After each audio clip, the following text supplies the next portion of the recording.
The scraping sound of clippers tore through the cramped intake room like a cold blade, slicing the air, and for a brief moment everyone froze, unable to comprehend what they were witnessing.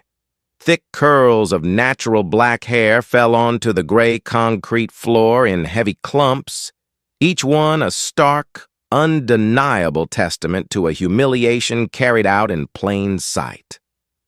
Lena Carter sat there, hands cuffed behind her back, eyes narrowed slightly as tears began streaming down her cheeks.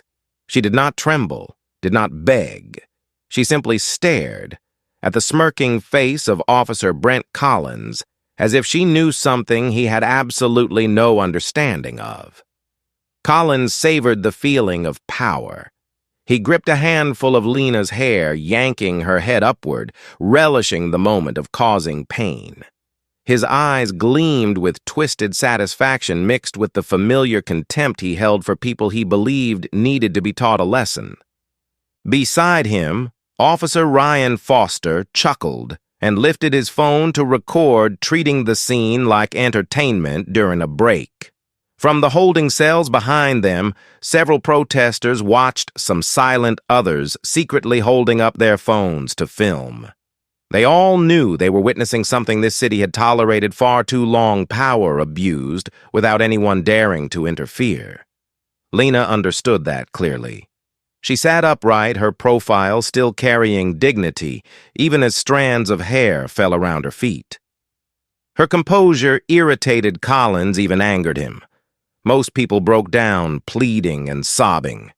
But this middle-aged woman had been chased through a chaotic crowd, dragged here under a false accusation of throwing stones, handcuffed, shoved into a vehicle, and yet she never once lost control. That calmness pushed Collins to assert his authority even harder. Lena's hair covered the floor, curling loosely under Foster's boot. Collins tilted his head, grabbed another handful, and jerked, but Lena lifted her gaze again, steady and unflinching, locking eyes with his aggression. For a fleeting second, Collins felt as if he had touched something dangerous, something he could not explain, but he dismissed it quickly and pressed the clippers harshly to her scalp again. "Look at this, plenty of places to hide things," Collins announced loudly, though his voice faltered as Lena continued staring at him without fear. He wanted her to scream, to beg to break. Instead, she remained still, accepting every harsh stroke, shaving away the hair she had cared for over many years. Foster kept recording as if documenting a victory. But when he casually joked smile for the camera, "Your Honor, I mean inmate." The room shifted instantly. A thick, suffocating silence fell. Hughes, the shift clerk, dropped his clipboard. The detainees behind the bars stopped recording and stared only at the woman having her head shaved. Foster realized his mistake, but far too late. Lena tilted her head slightly and spoke with the same calm tone, sharp enough to pierce through their false confidence. "Watch your words, Officer Foster. Every one of them will come back for you." A chill crawled down Collins's spine, but he forced himself to continue shaving the last uneven patches. Strands dropped away. Lena lifted her chin and looked directly into the surveillance camera above. Her eyes seemed to ignite with a quiet authority neither officer understood. "When the sun rises tomorrow," Lena said slowly, "each word clear, you will learn what real justice looks like." At that moment, Hughes's radio crackled to life. The broadcast echoed through the frozen room. "All units, be advised, urgent missing person alert. Judge Lena Carter reported missing. Last seen walking near Civic Plaza during her lunch break."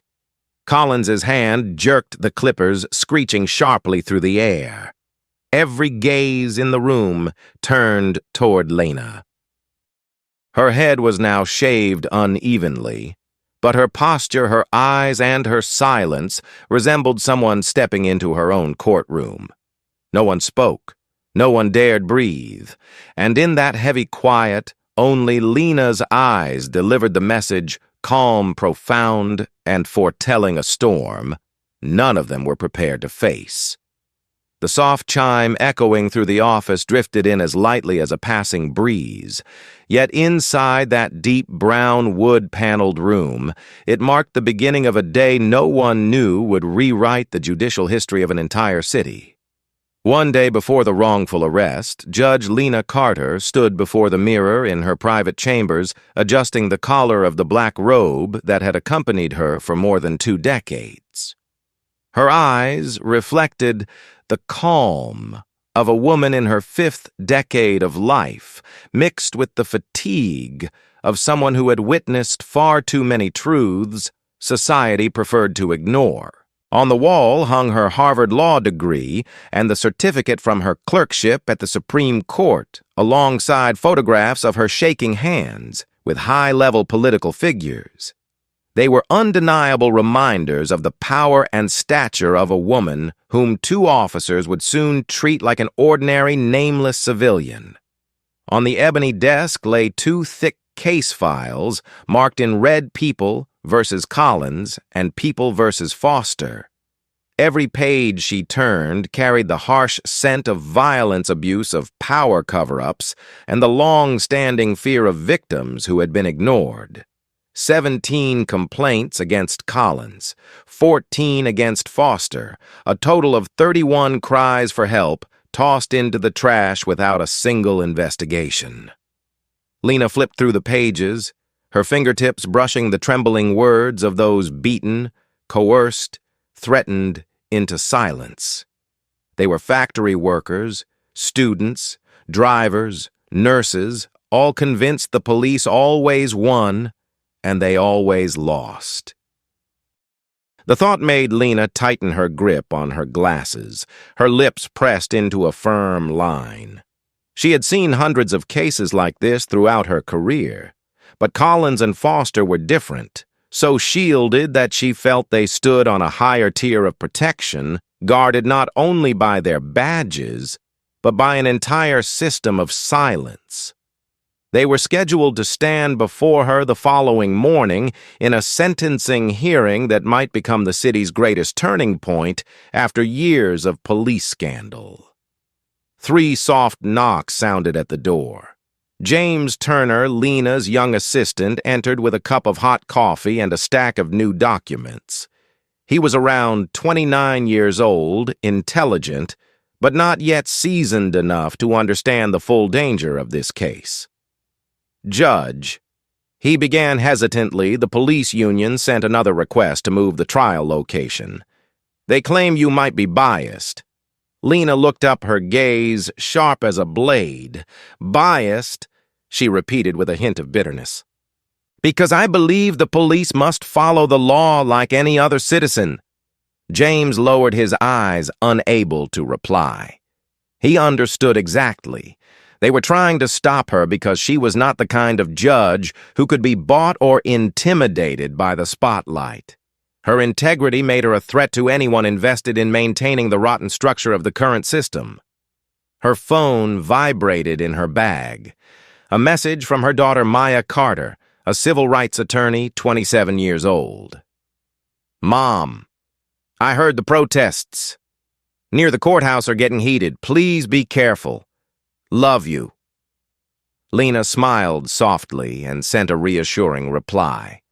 But as she put the phone away, unease slid across her chest, the instinct of someone who had stood before too many dark curtains of justice.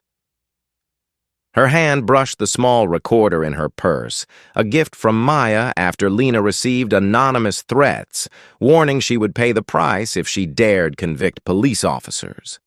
At first, she dismissed them as cheap intimidation. But in recent weeks, the voice on the calls had grown colder, sharper, and disturbingly specific. They knew her schedule, the route where she jogged, even Maya's name. Meanwhile, across the city in the Seattle Police Department locker room, Collins and Foster fastened their badges with the smug confidence of men who believed they stood above the law. "That judge is the one hearing our case," Foster said with a half-laugh. Collins spat into the sink and shook his head. "Another judge who thinks she's some kind of hero." He strapped on his vest, eyes glinting with arrogance. "Let's see how heroic she looks when she's the one in handcuffs." Both men laughed as if it were only a matter of time. Neither of them knew that only hours later they would indeed place a woman in handcuffs completely unaware of who she was, and neither imagined that moment would destroy their lives. The courthouse clock chimed noon. Lena closed the two files, stood and changed clothes for her usual midday run. She had no idea that every step she was about to take would lead her directly into a storm of fate where justice and injustice would collide in the most brutal split second. And from that moment on, no one, not even Lena herself, would be able to turn back. The sharp crack of a tear gas canister exploded just a few steps from Lena, a sound like thunder ripping through the heart of the midday street. White smoke curled upward in the wind, wrapping around her face, burning her eyes, forcing her to stagger downward, as her phone slipped from her hand and struck the sidewalk with a cold, brittle clatter. Only seconds earlier, she had been jogging with steady breaths, simply trying to release the weight of a morning buried in case files. Now, in the chaos of Civic Plaza, she was swallowed by screams, pounding footsteps, the clash of metal on shields, and the frantic shouts that rose like a storm sealing off every escape. A voice barked through a loudspeaker, harsh and unyielding. "Disperse immediately, or you will be arrested." Lena blinked rapidly, trying to clear the sting of the gas. She leaned away from the surging crowd, her eyes instinctively searching for the direction of her parked sedan, barely 50 meters away. But in this frenzy, the number meant nothing. The path was choked by protesters and riot gear-clad officers. As she bent down to retrieve her phone, a sharp command sliced through the air. "You there? Stop. Hands up." She turned. Officer Collins was charging toward her body, tense movements, sharp as if he had been hunting her specifically. Officer Foster followed close behind, hand resting on his gear belt. Their riot visors hid their faces, but Lena felt the hostility in every step. She raised her hands, not even managing to speak, before Collins closed in like an arrow. "I'm just trying to get out of here," she said, her voice weakened by the gas. "You threw rocks at the police," Collins declared as if reading from a pre-written judgment. "I didn't throw anything," Lena answered, still trying to steady her voice, even as her heart pounded. In all her years as a judge, she had heard too many encounters begin exactly like this, and she knew they rarely ended well. "Turn around," Foster snapped, not bothering with proof or reasoning. He twisted her arms and cuffed her with such speed and force that she nearly lost her balance. The metal bit hard into her wrists, drawing a wince of pain. "I think you have the wrong person," Lena said, slowly fighting to keep her breath steady despite the ache in her hands. "Oh, you think so?" Collins cut her off with mocking ease. He bent down, grabbed her phone, glanced at it, then tossed it aside onto the curb as if it were worthless trash. "This is a control zone. Anyone causing trouble gets arrested immediately. You are not special." For a split second, Lena's gaze sharpened, not from fear, but from the revelation that these men saw her as nothing more than a random black woman caught in a protest, someone with no voice, no authority, no one behind her. They believed it completely. Foster yanked her toward the patrol car parked along the curb.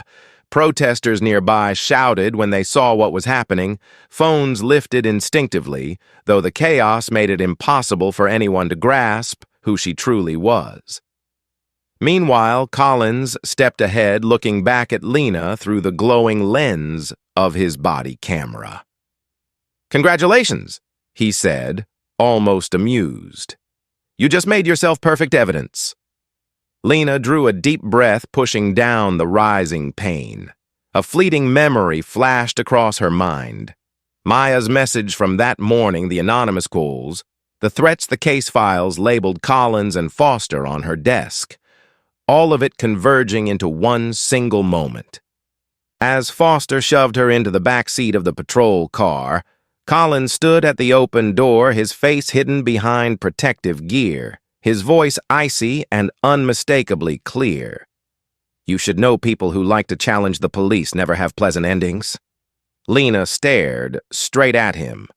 Her deep brown eyes sparked with a fire Collins could not interpret. "The only thing you should fear," she said quietly, her voice steady as steel is the truth. Collins laughed, mistaking her resolve for fear. He slammed the door shut with a violent thud. And right then, through the haze of tear gas, the screams, the sirens, and the frantic flash of patrol lights, justice and injustice collided in a way none of them could anticipate. They thought they had taken down a nobody. But they had no idea they had just arrested the most dangerous woman they had ever encountered. The patrol car door slammed shut, and the cramped metal compartment instantly became an airless box, trapping Lena's breath in the mix of plastic sweat and the familiar fear left behind by those who had sat here before her. But unlike them, Lena refused to let fear take control. She sat upright, her cuffed wrists tilted slightly to ease the pressure her gaze fixed on the small dust-smeared window. Outside, Collins and Foster were laughing, slapping hands like two men who had just finished an easy game. The way they looked at her, the way they spoke about her as if she were an object stripped of identity, made the compartment feel even colder. The engine rumbled to life. Foster drove. Collins sat in the passenger seat, occasionally twisting around to look at her as if checking whether the prey was still conscious. Lena held her gaze steady, though her heartbeat slowed into a calm, deliberate rhythm, like she was entering a courtroom where she was both the judge and the accused. Her composure unsettled Collins so much that he muttered, "Hey, look at her. Too calm. People like her usually cry and beg, but she looks like she is on vacation."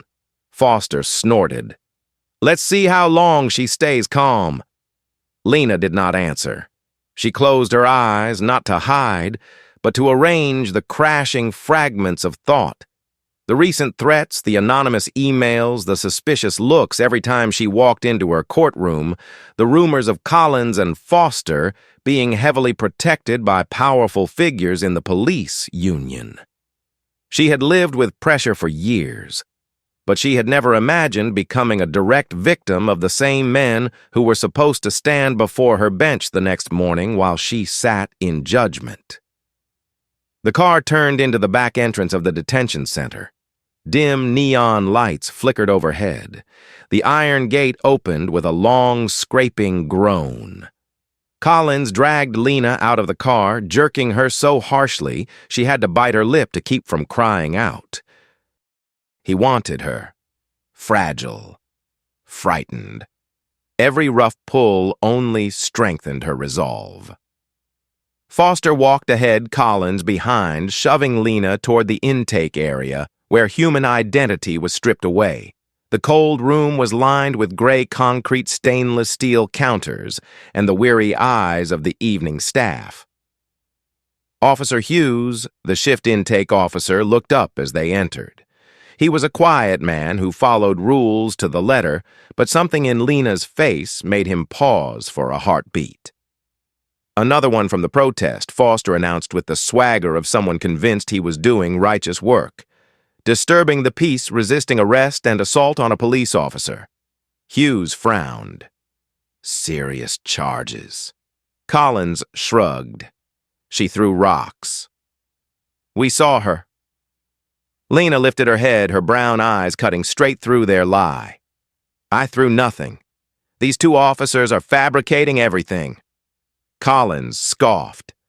Oh, she is still talking back. The detainees from the protest watched from behind the bars. A young man discreetly raised his phone to film, whispering, "She looks different from the others they brought in." Lena heard it. She knew she did not fit the mold of the usual arrestee. Every gesture she made radiated control, something regular detainees rarely had. That difference made Collins even more irritated. He wanted to crush it. He wanted to prove that in this room his badge was the ultimate authority. He leaned in, closed his voice, a low thorn. You know what bothers me the most. He paused at her ear. That silence. Like you know something we don't. Lena did not turn her head. I do. I know you two are breaking the law. Collins jerked upright, his face tightening with anger. He turned toward Hughes. Skip the medical check. She is resisting too much. No need for any exams. Hughes hesitated, looking at Lena again.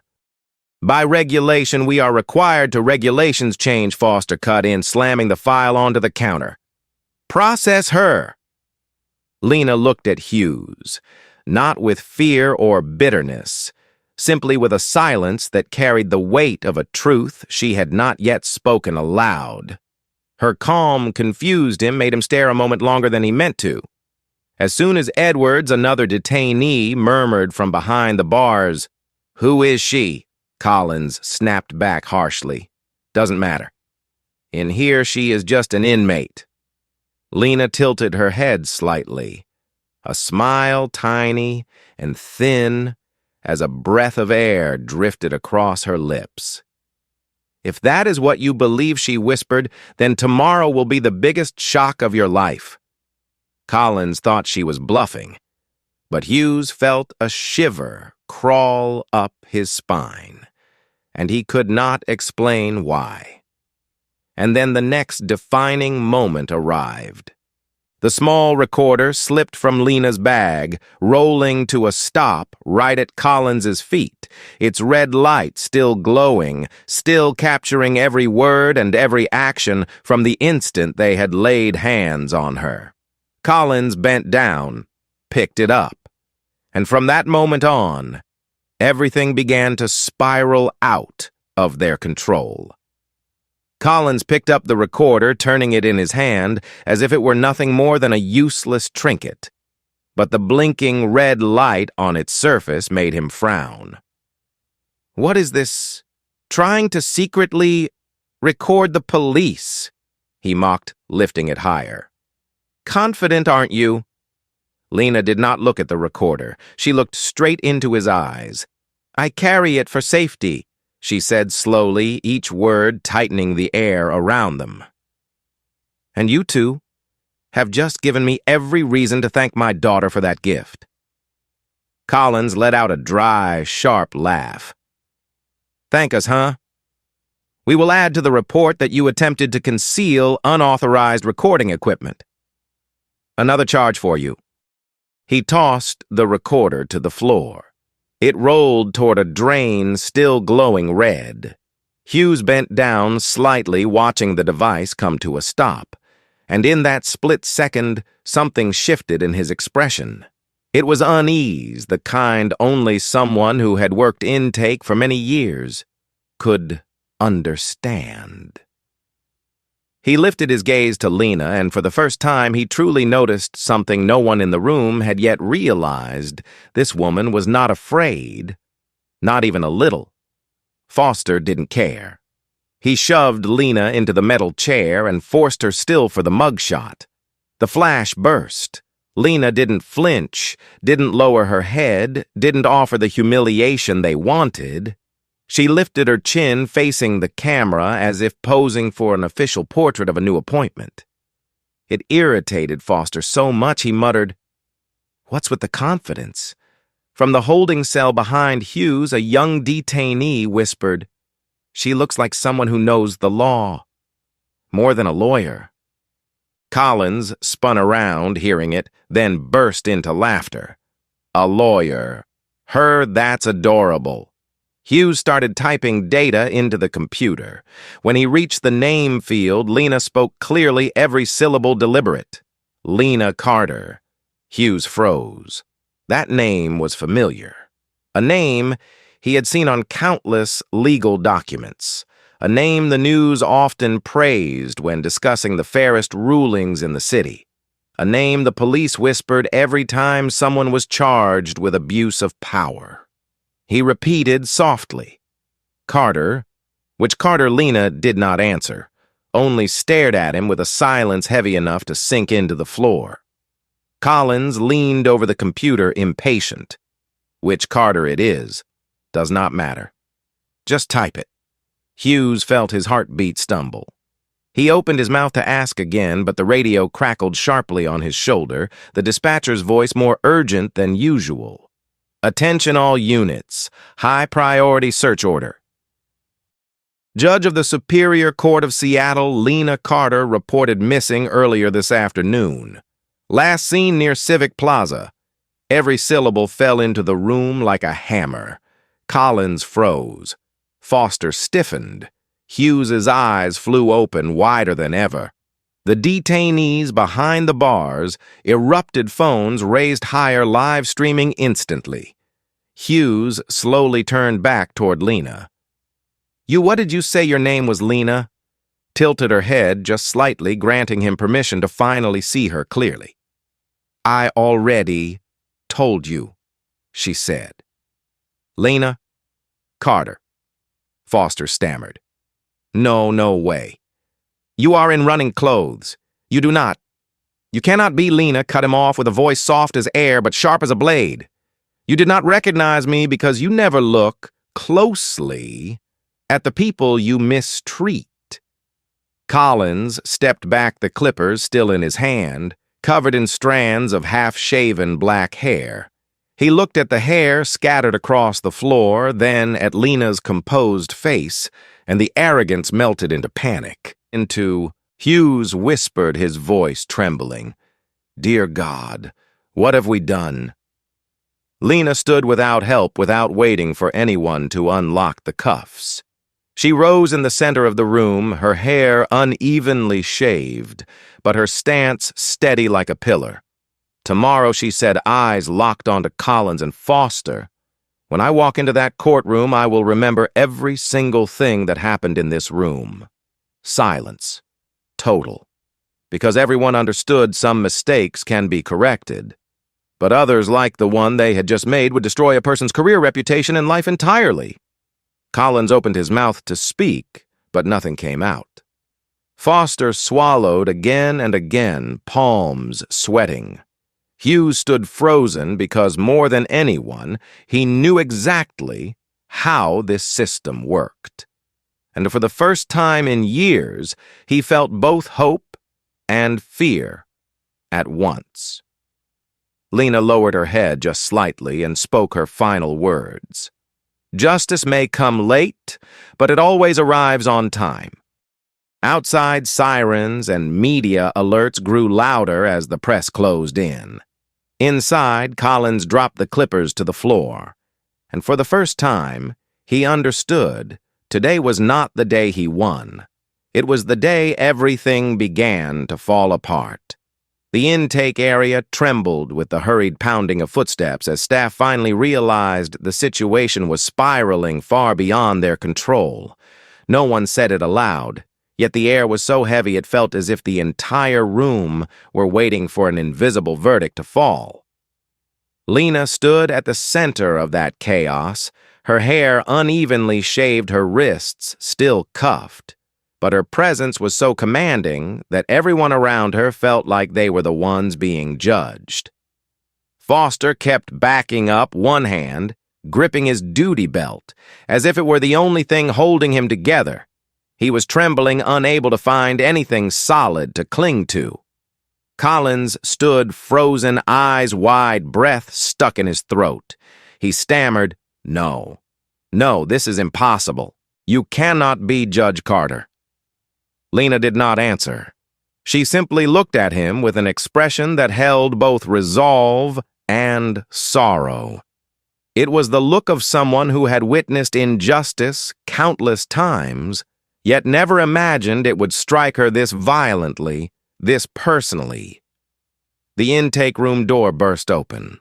A rush of new air swept in, along with frantic footsteps from outside. A duty officer ran in, pale-faced. "It is out.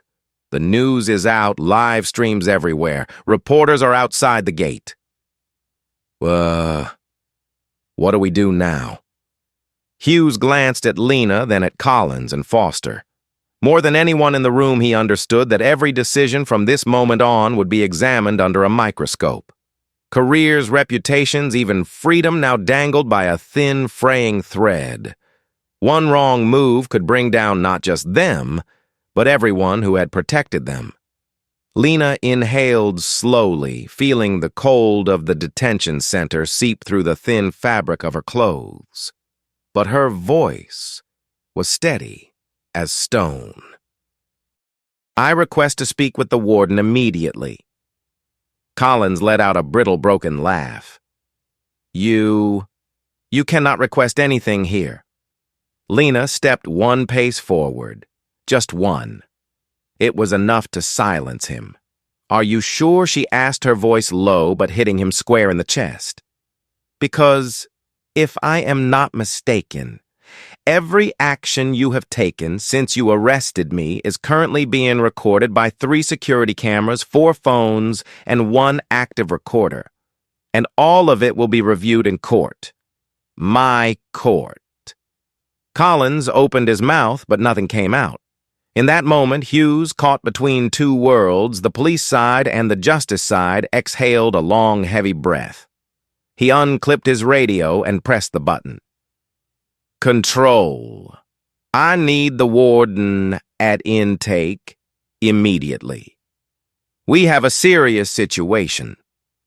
The moment he released the button, silence swallowed the room. No one wanted to oppose what was unfolding. No one dared. The shuffling of inmates behind the bars echoed softly, followed by a voice, "She is really a judge." My God, they arrested a judge. The words rippled through the room like a shockwave.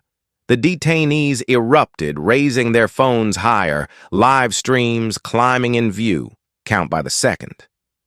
A young woman arrested at the protest whispered, "If they do this to a judge, what hope do the rest of us have?" Lena turned her head, her gaze softening just briefly. "Because they did this to me," she said slowly. "You will have hope." The hallway door opened. The warden, Evelyn Brooks, a white woman around 50 with a stern face and commanding presence, stepped inside. When her eyes landed on Lena, the last 3 steps she took felt as heavy as stone. Good Lord, Brooks breathed. Carter, Judge Carter, Collins, and Foster stood like statues. Brooks narrowed her eyes at them. "What have you 2 done?" No one answered. No one could. Brooks turned to Lena, her voice low and filled with the respect she rarely offered to anyone. "Judge, I am so sorry for what has happened. We will fix this immediately." Lena did not nod. She did not show relief. She simply asked in a calm voice that sent a chill through everyone who heard it. "Do you know how many complaints against these 2 were ignored?" Brooks said nothing. 31, Lena said. 31 people treated the way I was or worse. Hughes lowered his head. Foster swallowed hard. Collins broke into a cold sweat. Then Lena spoke again, even slower, each word carving itself into the concrete floor. "And tomorrow, those 31 stories will no longer stay in the dark." Brooks stared at Collins and Foster, as if she were watching 2 men dig their own graves. And Lena, despite her shaved head, dusty clothes, and wrists marked by cuffs, stood like a judge preparing to deliver a sentence. No gavel needed, no bench required.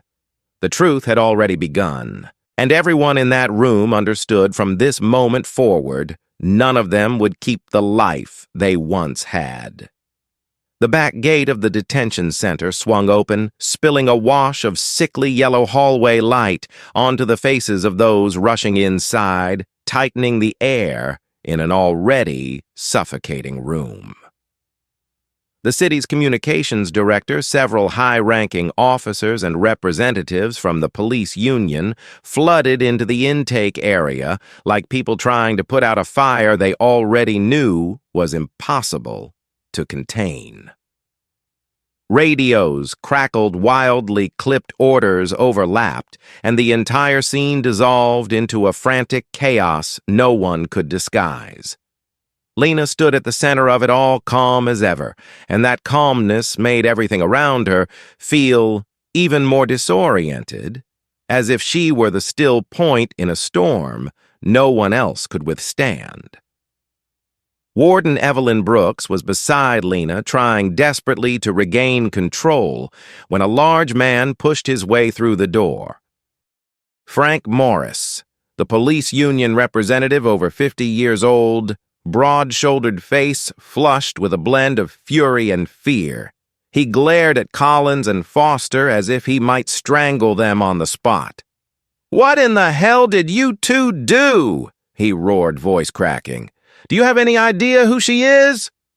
Collins opened his mouth, but only air came out. Foster looked away as if eye contact alone would shatter him. Lena observed quietly, her deep brown eyes steady as still water. There was no triumph in her gaze, no satisfaction, no vengeance. She simply stood like a judge waiting for the truth to reveal itself. "We need to handle the media immediately," another officer muttered, panic tightening his tone. "The live stream is everywhere. The news has already gone nationwide." Lena tilted her head slightly. "The truth," she said softly, "is traveling faster than you think." No one argued. Instead, they exchanged desperate glances, searching for a way out that did not exist.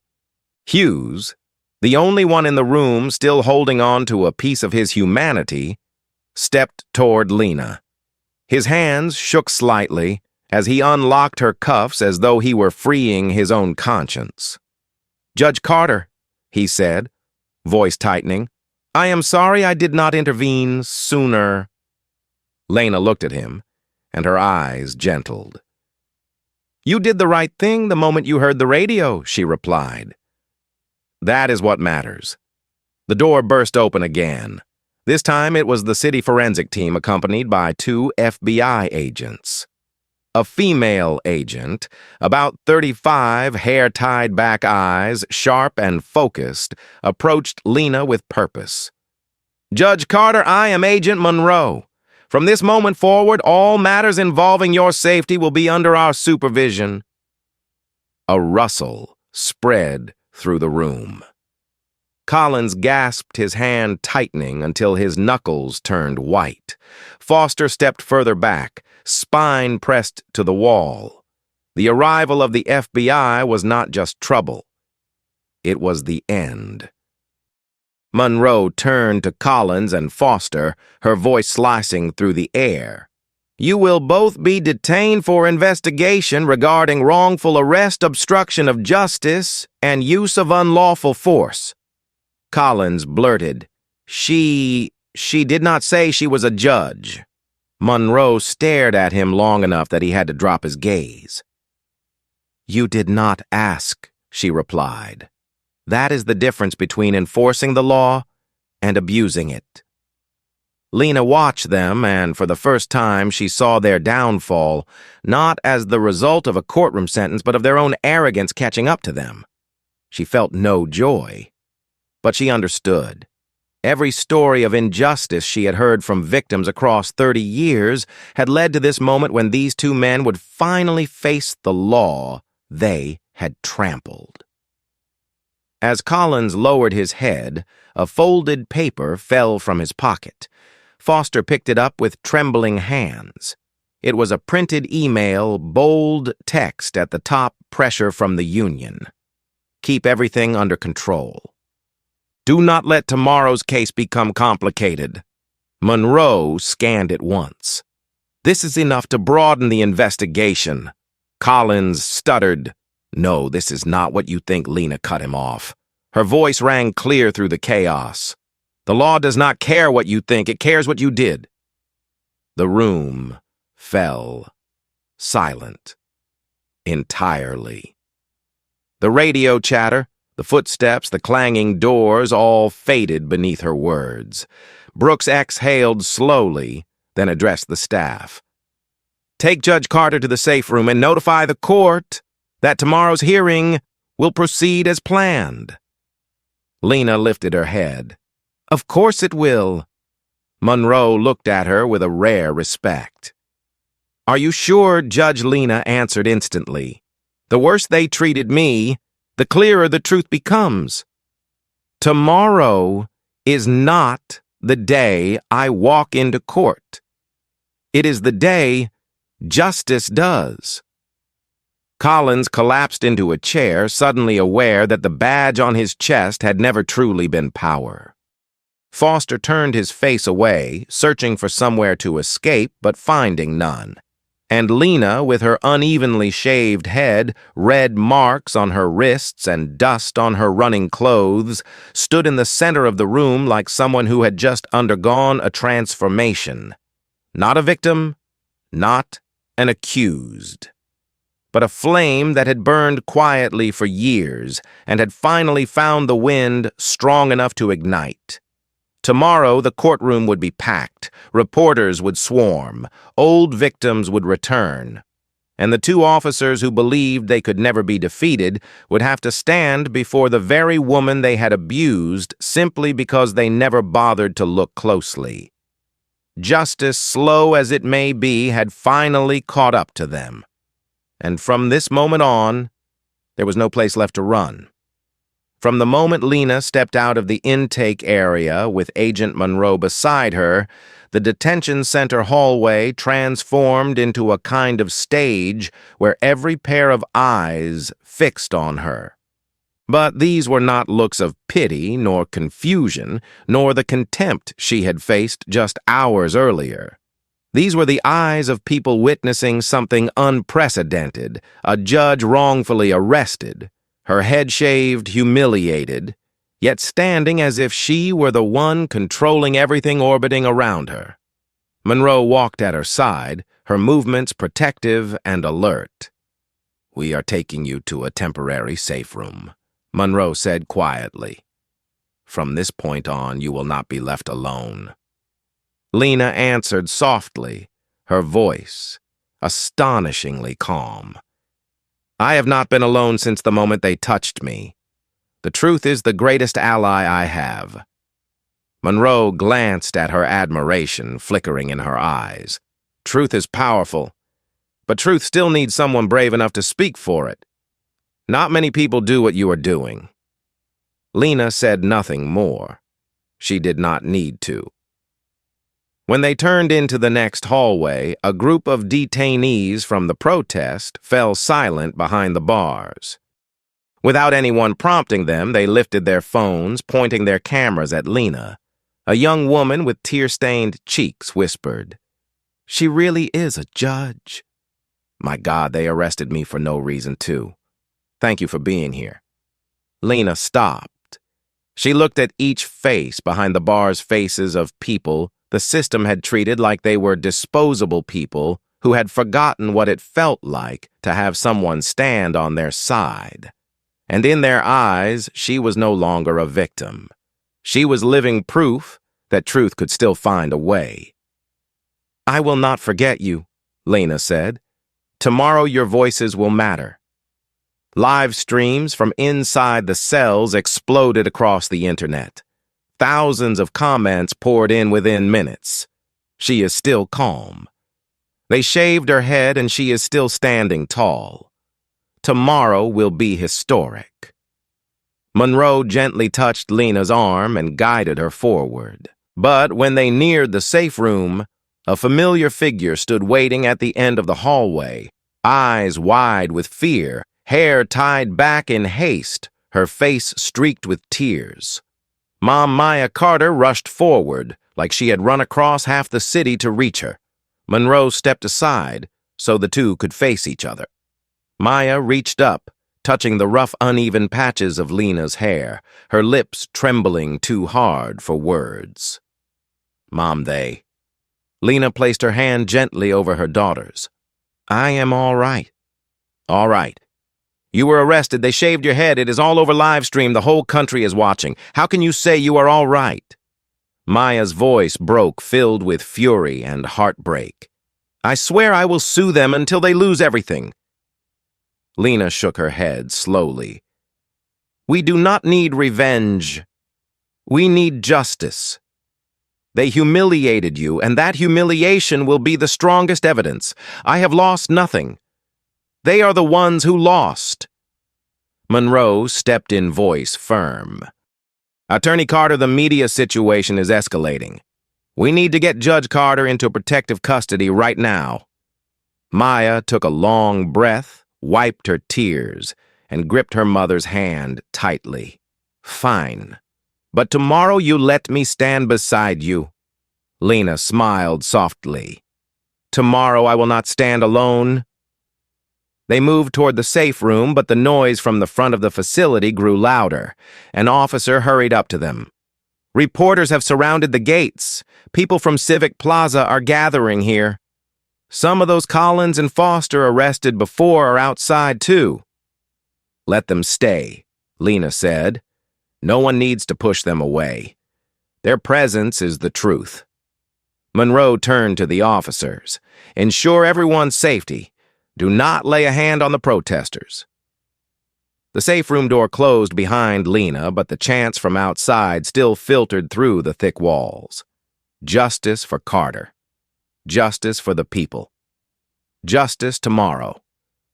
Lena stood at the center of the room, her eyes distant but unwavering. She was not shaking. She was not enraged. She simply felt ready. Tomorrow, she would walk into the courtroom with a shaved head, red marks on her wrists, and thousands of eyes watching. And she would take her seat on the bench presiding over the case of the two officers who once believed she was nothing more than an anonymous woman. Tomorrow the truth would speak, and justice would no longer be distant. It would have a face, it would have a voice, and it would have a name, Lena Carter. Taya. The city rested in a silence that did not belong to peace, but to the held breath before a storm breaks.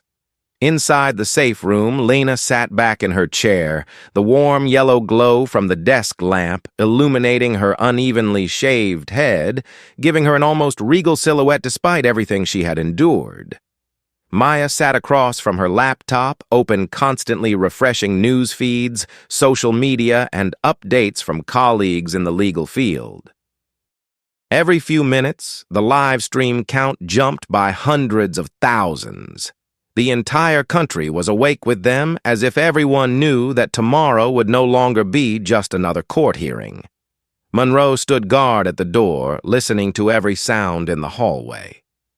She understood that this situation had already gone far beyond a wrongful arrest. It had become a symbol, and when something becomes a symbol, the danger multiplies. Maya's phone rang. She glanced at the screen, then handed it to her mother.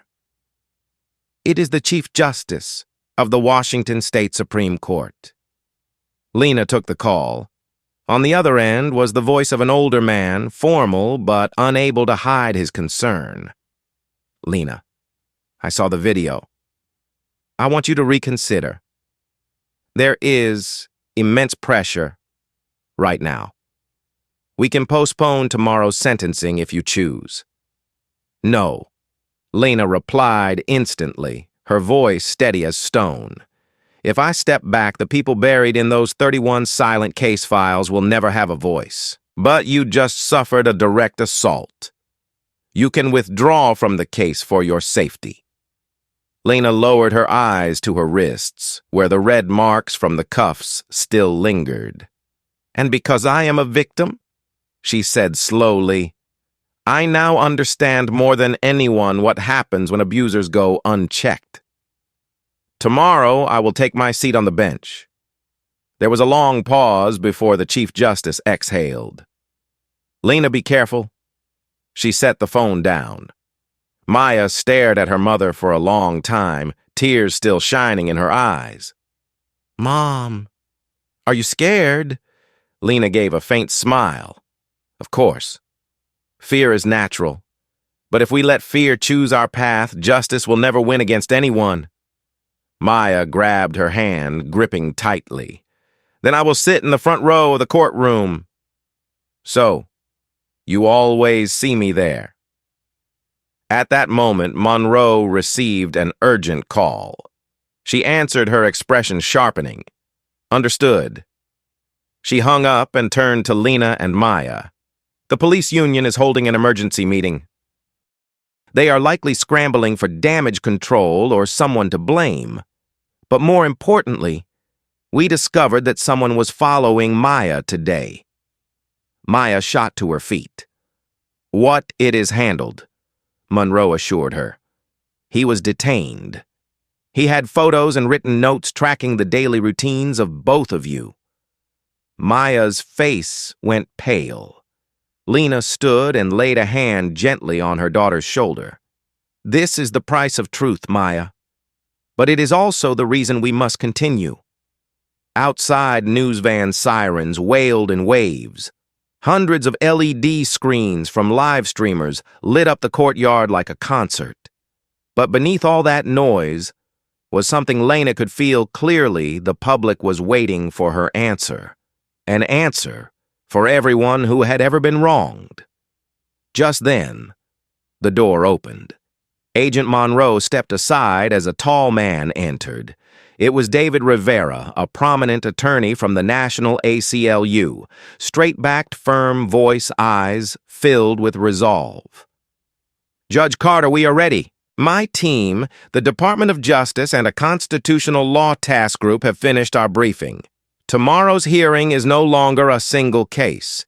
It is the beginning of a full-scale investigation." Maya turned to him, eyes widening. "A full investigation means," Rivera replied, "not just Collins and Foster. The police union, their direct supervisors, those who covered for them, those who manipulated files, those who threatened you both, and if necessary, anyone who allowed the system to rot."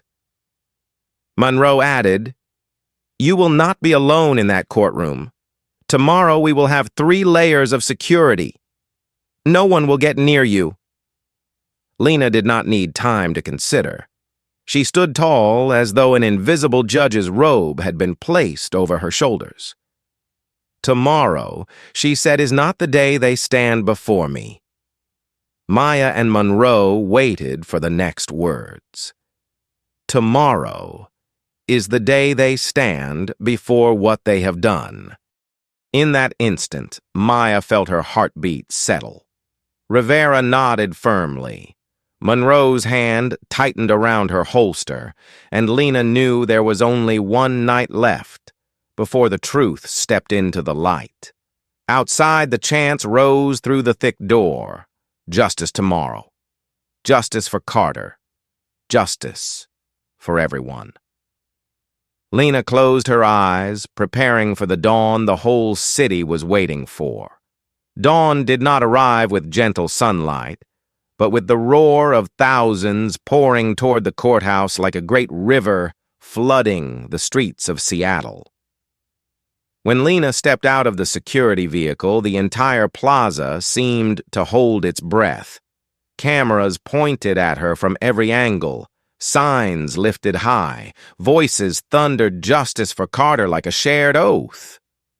But Lena did not look at the crowd with pride. She looked at them with the gratitude of someone who knew she was carrying not just her own story, but the stories of hundreds who had been forgotten. The courthouse doors opened. Inside, the silence was so complete that the echo of Lena's footsteps filled the stone hallway. Maya walked close behind her with Rivera and Monroe, just a few steps back, each carrying their own reasons for being here, all moving toward the same destination, courtroom B. When Lena entered the entire room, rose. No one spoke. No one whispered. No one even breathed too loudly.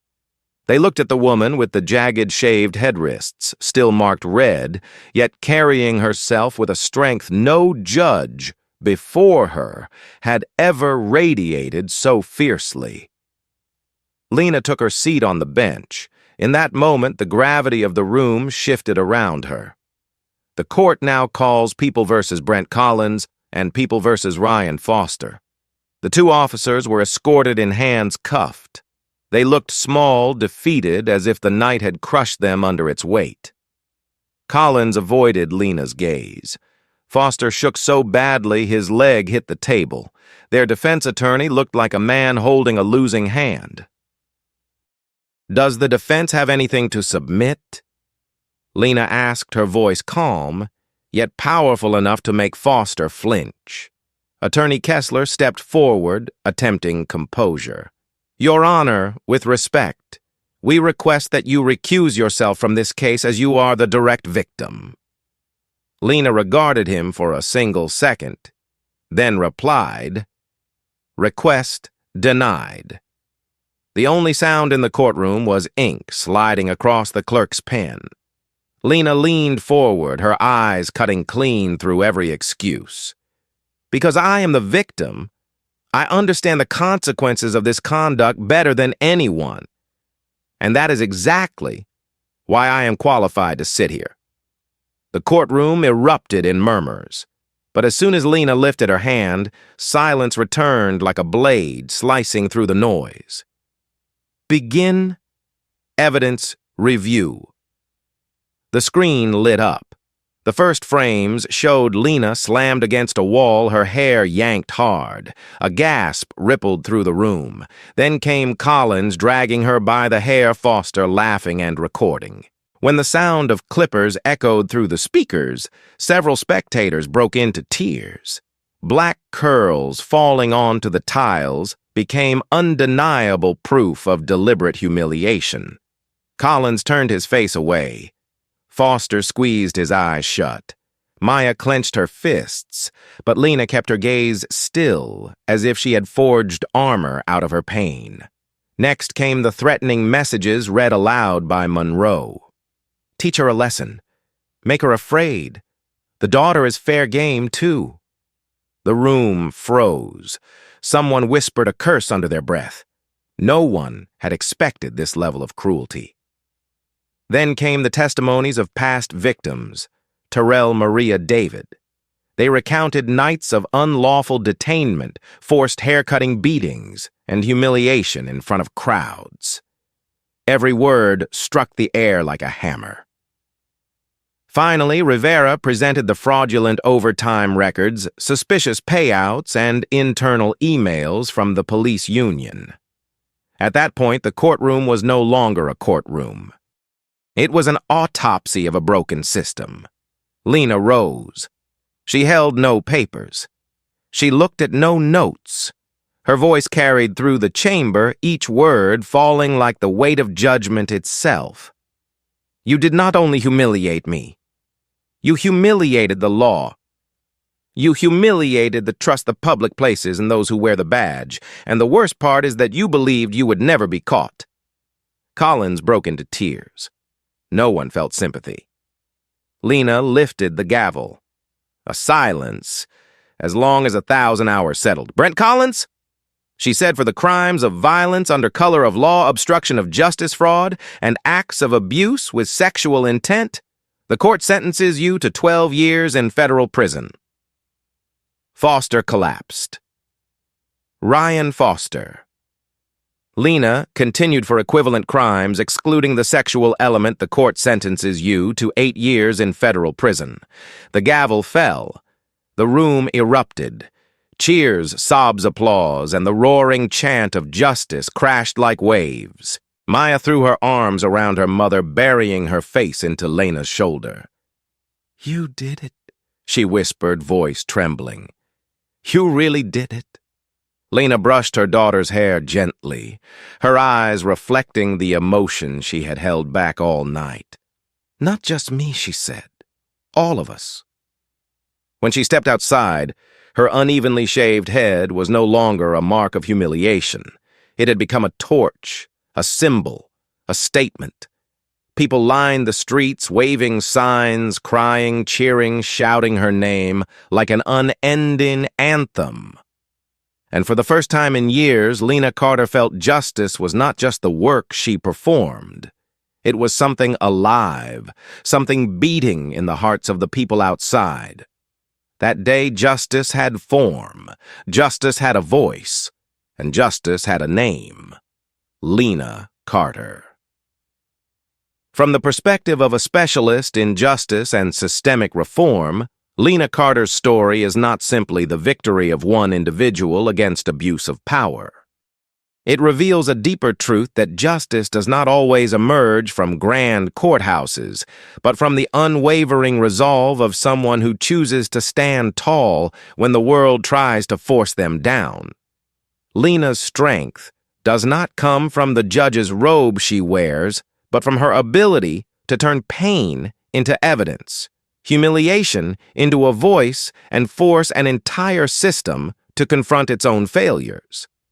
If you believe stories like this deserve to be told and continued, make sure to like and subscribe so the pursuit of justice never stops. And before you leave, drop a short comment. Just 3 words as a reminder that truth always holds power. Comment: "Believe in justice."